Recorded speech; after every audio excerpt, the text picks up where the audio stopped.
দিয়ে বাচ্চাকে বিক্রি করে দেয়। 8-9টা গরু পালতে পারবো। গাভীন অবস্থা তো পালতে করে দুধের ব্যবসা করে, খুব পছন্দ।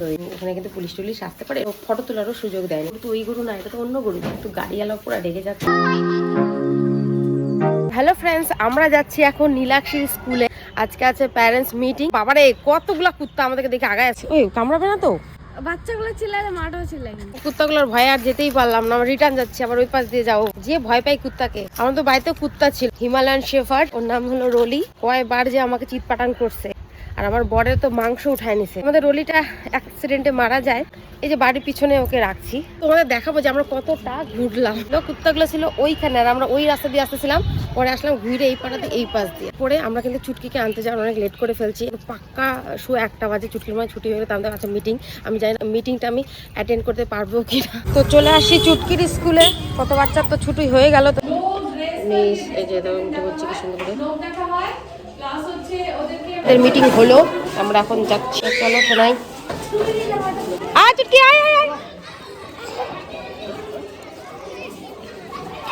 এই হলো আমাদের নীলাক্ষী। নীলাক্ষী, তোর নামে অনেক কমপ্লেন জানালো। কি একটা কমপ্লেন আছে, ও এক ফোঁটা জল খায় না। তোমাদের দেখাচ্ছি। কুল দেখো, গোটা স্কুল করে আস। ও মা, আজকে খেয়েছিস তাহলে? আমাদের চুটকি একদম জল খেতে চায় না। আজকে মনে হয় ওর মা একটু ভারী ভক্কান খাবার দিছে, যেন খাইছে। তো আমরা চলে আসলাম পেয়ারা মাখানিতে।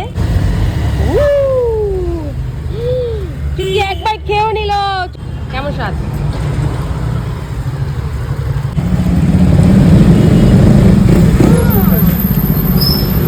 চুটকির আজকে একটু মন খারাপ। আমরা পেয়ারা মাখা খাই নিয়েছি, ওর টাকা কম পড়ে গেছে। তোমরা কেন খাইলা? আমি খাইতাম। তোকে খাটনি করে যে গেছি মিটিং করতে এই রোদের মধ্যে। ও আমাকে বাদাম দেখাচ্ছে, যে তোমাদের দেখাচ্ছি। উপরে গাছ আছে, ওই গাছ থেকে যে এই বাদামটা পরে বলে কি এখানে অনেক ভালো ভালো ভালো বাদাম আছে, এখান থেকে বাদাম পাওয়া যায়। তো যাই হোক, ফেলে দিই এটা। এই বাদাম ফাটায় খাওয়ার এখন সময় নাই, আর বাড়িতে অনেক কাজ, গরুগুলোকে খাবার দিতে হবে। 1:30-1:45 হয়ে গেল। তো চলো, দিদি হিসেবে বোনের প্রতি কর্তব্য। এই পড়িস না আবার। আমি যদি বলি আমাদের শান্তির ব্যাপারে, যখন ননদের বাড়িতে ছিল 3.5 মাস বয়স, আর ওরা কি করে 3.5 মাসে দুধ ছাড়াই দিয়ে বাচ্চাকে বিক্রি করে দেয়। কারণ ওদের জায়গাটা অনেক ছোট। আমাদের গোয়াল ঘরটা কিন্তু বিশাল বড়।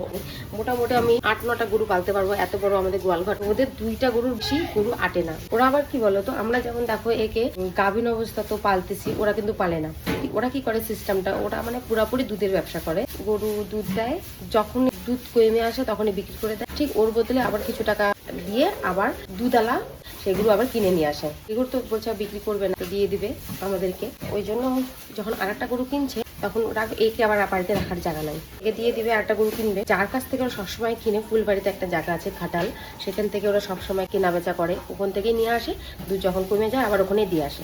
যখন আমাদেরকে দেবে তখন কিন্তু এই বাছুরটা আমরা চিনতাম না, আর এই বাছুরটাকে আনতে যাবে আমার বর। তো যাই হোক, যখন বাছুরটা ওখানে ছিল, আর যেহেতু বলছি ওদের বাড়িতে জায়গা নাই, আর এ কিন্তু 3.5 মাস বয়সে অনেকটাই বড় হয়ে গেছিল। মানে নর্মাল দেশি গরু কিন্তু এত বড় হয় না, যেহেতু যেগুলো জার্সি গরু অনেকটাই বড় হয়। এই খাটালের মালিক কি করছে, তো বলছে কি ঠিক আছে, তোমার ঘর তো জায়গা নাই, তাহলে এক কাজ করি, তুমি তো নতুন গরুটা কিনলে, তোমার যেহেতু জায়গা নেই, এক কাজ করি, তাহলে এই বাছুরটাকে আমি আমার খাটালে রেখে দিই, তাহলে ওদের সুবিধা হবে, আমার এখান থেকে নিয়ে যাবে। কারণ শিলিগুড়ির থেকে ফুলবাড়ি থেকে আনতে আমাদের একটু সুবিধা হয়, কারণ শিলিগুড়ি আনতে গেলে অনেক ট্রাফিক পড়ে, নানান পুলিশ, নানান প্রশ্ন, এই ব্যাপার।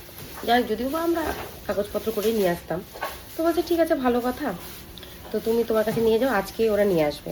আমার বরকে ফোন করলো যে তোমরা আজকেই গরুটাকে নিয়ে যাও। খাটালের মালিকের কিন্তু বাচ্চা গরুটার খুব পছন্দ হয়েছে, 1-2 দিন পরে গেলে কিন্তু নাও দিতে পারে। ও চাইছিল যে বাচ্চাটা আমাদেরকে দিয়ে দাও, বলছে না, আমরা তো বলছি ভাস্তিকে দেবো, সেই জন্যই দেখে দিছি। এবার আমার বর গেছে, আমার বর কিন্তু এই বাছুরটাকে আগে কখনো দেখেনি। কি করছে, যখন গেছে খাটাল সেম এমনই আরেকটা বাছুর ধরাই দিছে। সেই বাছুরের ফটো আমার কাছে নাই, তাহলে তোমাদেরকে দেখাইতাম। এই বাছুরটা এতই পছন্দ যে এর বদলে অন্য একটা বাছুর দিয়ে দিছে, একটু রোগা পাতলা ঠ্যানঠ্যানা। ঠিক আছে, আমার বরের না মনে সন্দেহ যাচ্ছে। ও যখন বাছুরটা আমার বরে হ্যান্ড ওভার করলো হাতে, তখন বলে কি ফটাফট এখান থেকে বেরিয়ে যাও, এখানে কিন্তু পুলিশ টুলিশ আসতে পারে, এরকম নানা বানা। আমার বরকে ভয় দেখায় বেরিয়ে বলছে তুমি এখান থেকে তাদের কিন্তু চলে যাও। বাচ্চাটাকে নিয়ে ফটো তোলারও সুযোগ দেয়নি, না আমার ফটো তুলো না এখান থেকে। তো আমার বর 1-1.5 কিলোমিটার আসছে, তো যখন ওখান থেকে বেরিয়েছে তখনই আবার ননদ ওখানে ফটো পাঠায় দিছে যে এই গরুটা আমাদেরকে দিছে। এবার ওরা দেখছে অনেকক্ষণ পরে, এবার দেখে বলে কি ইমা তুমি গরু ফেরত দাও, এই গরু তো ওই গরু না, এটা তো অন্য গরু। ওই গরুর আবার কি 2 পায়ে সাদা ছিল, এর আবার যেমন পিছন পায়ে সাদা। আমার বর তো চেনে না, বর তো ওই গরু নিয়ে চলে আসতেছিল।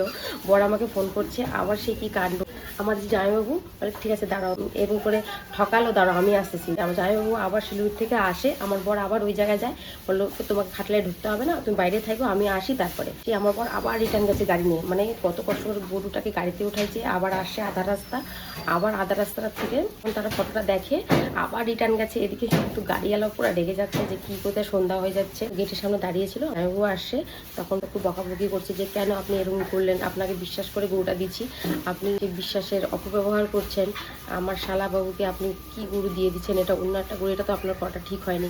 লোকটা কিন্তু খারাপভাবে লজ্জিত বোধ করছে যে আপনার সাথে একটা ভালো সম্পর্ক আছে, এরকম করাটা তো আপনার ঠিক হয়নি। আমাদের শান্তি প্রায় হাতছাড়াই হয়ে যেত, হাতছাড়া হতে হতে আমরা পেয়ে গেছি শান্তিকে, তার জন্য আমরা অনেকটাই খুশি।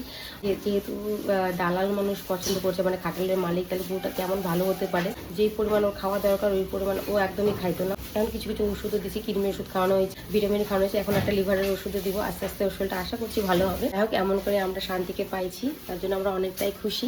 কি অবস্থা, ওই দিনটার কথা সারা জীবন ভুলবো না, আমার বর তো আরই ভুলবে না। তোমাদের এই কথাটা জেনে কেমন লাগলো অবশ্যই আমাকে জানাবে। তো চলো বন্ধুরা, টাটা।